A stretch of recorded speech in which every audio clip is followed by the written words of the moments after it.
उनको आवाम नजर आ रही है किधर खड़ी है। अच्छा खान साहब, अगर ये आपको कुछ महीने आगे की डेट बता देते हैं इंतखाबात के लिए, तो आप कॉम्प्रोमाइज करेंगे, आप अग्री होंगे, आप मानेंगे ये बात? हम सिर्फ एक चीज पे रुकेंगे, इलेक्शंस। अच्छा ये रुके, आगे की तारीखें बता देते हैं। ये तहरीक रुकने नहीं लगी।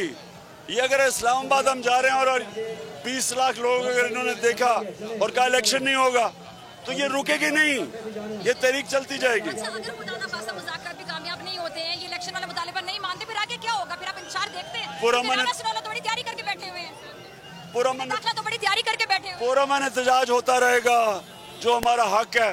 खान साहब 25 मई को भी आप लोग पुरअमन थे ना, लेकिन वो लोग पुरअमन नहीं थे। लेकिन हम तैयार नहीं थे, हमें नहीं पता था कि राना सनाउल्लाह एक पुरअमन एहतजाज पे तशद्दुद करेगा।